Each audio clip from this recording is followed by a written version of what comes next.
Welcome to this episode of YouTube where I'm going to try to provide a little bit of discussion again about seasonal influences. We talk about this every fall, and I have a series of still images just to talk a little bit about the importance of body language. And here is a morning pack rally. You can see Denali on the left, and there's Bolts with his tail down low, as Axel approaches, his body crouches lower and lower, showing that kind of timid response that Bolts does have when Axel kind of ramps up a little bit. And it's Axel who's been the primary leader of dominance throughout this summer and into the fall. And this is Axel kind of facing off with Denali. And the difference here in this fall compared to the previous issues with Aiden is that Denali is not a pack leader.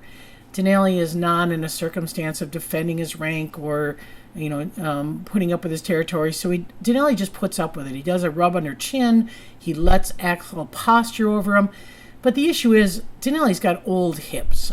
He doesn't need this young, very excited wolf jumping on him. So we're trying to work with the staff on distractions, and distractions are going to be different with Denali than they would be like with when Aiden was being deposed. And so I thought I'd share with you the perspective from wolves of the morning ritual. So this is wolf care coming out to give morning meds, and you can see a lot of excitement, a lot of tail wagging, a lot of circling, a lot of posturing. Certainly me with the camera draws the interest of the wolves. Cameras are like big eyeballs, and so for a wolf like Grayson or Bolts, they're a little bit intimidated by this. No doubt we have to work a lot with pups, and we look forward to working with pups to try to get them conditioned to tolerate cameras.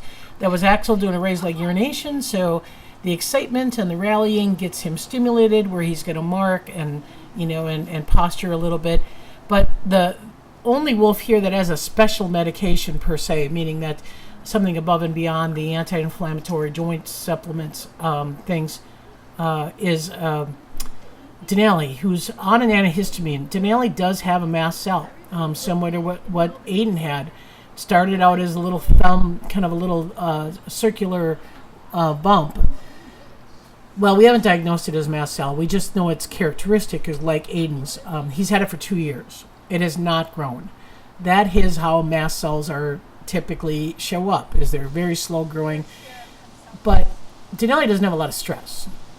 So we think it's probably just going to kind of hold its own, or we're going to certainly monitor him. But he's on an antihistamine, so that means we have to know that he gets his pill. Well, Denali's the master of figuring out pills, so he likes to spit things out and drop them. So when wolf care do meds, they have to be very diligent and watch to see who gets it. And that was actually Grayson taking it. It happened to be a vitamin, so Grayson licked the meat off. But you can see that again.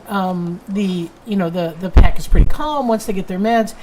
Someone had emailed me concerned about Bolts and how was Bolts doing, because they're seeing a little bit of focus on him. Again, when he gets all phobic about bugs, he gets weak, and that weakness is perceived by the other wolves as something to be kind of tested, and so then he gets a little bit of attention from the Arctics. And so we still do have a little bit of an insect issue.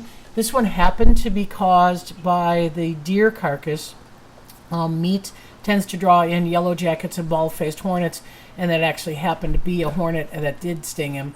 I believe it was a bald-faced hornet that got him. And so, it's a real thing. It's not just a phobia. I mean, Bolts is smart to know that these things are not something you want to hang out with. So it is part of life, and that's kind of how it is. But our biggest probably seasonal focus that we're going to watch is how does Denali, with an 11-year-old body, put up with some pretty high energy wolves during this time of the year when things get a little bit intense. So he gets a lot of body work, and obviously everybody else wants body work, so Bolts just kind of works in on it. And the body work, like I said, we really did the training with body work for Luna, and that is where we learned it, and that's where we most effectively use it. But it is something that we use on all wolves, probably except Grizzer. He doesn't get a lot of body work, so. But so that's kind of what we're looking at. So Luna's circumstance, obviously, with a diagnosis that she has of a potentially aggressive cancer, we're just looking for any sign of pain response, any sign of discomfort, any sign of lack of eating, anything to give us an indication that she's in a decline. since Aiden's passing, Grizzer's actually had more attention, and the staff say that Grizzer's, more willing to come up and greet. And part of the issue was because Aiden had a restricted number of people that he could go in with, we always had to lock Aiden off. So every time Aiden and Grizzer, had interactions, Grizzer was like isolated from Aiden. So that made Grizzer nervous, and then Grizzer didn't interact with anybody. So now, with just the two of them, Grizzer and Luna, we can feed Grizzer on the east side, and don't have to lock him away from Luna, as long as people kind of pay attention to Luna's attitude. And Grizzer can, have that transition area open so he's not as separated or isolated or nervous. He loves that transition area, and thanks to Andy, we got some more wood chips for the fall here. We're going to be switching to cover hay once we start getting colder weather, but the wood chips are just a comfortable place for them to rest, especially giving them a little bit of cushioning. Grizzer likes to help with wood chips. Normally we don't. We try to block wolves from involving, with us when we're working. But, he's old. We don't want to bug him. So we do have ring cameras here. Transition area is a ring camera, the medical pen. And what's kind of cool about the ring camera, other than the fact that I get it out on my cell phone, so middle of the night I can know when something's going on, I can go back to it and monitor. When did Grizzer go to bed? How long does he sleep? Where's Luna sleeping? And if there's howling, and what time of the day, and what's going on. So that's where we're at. As far as Aiden's biopsy, we haven't gotten the full report in. The growth on his neck that we did remove was a mast cell, and that was the 13th of August, that surgery.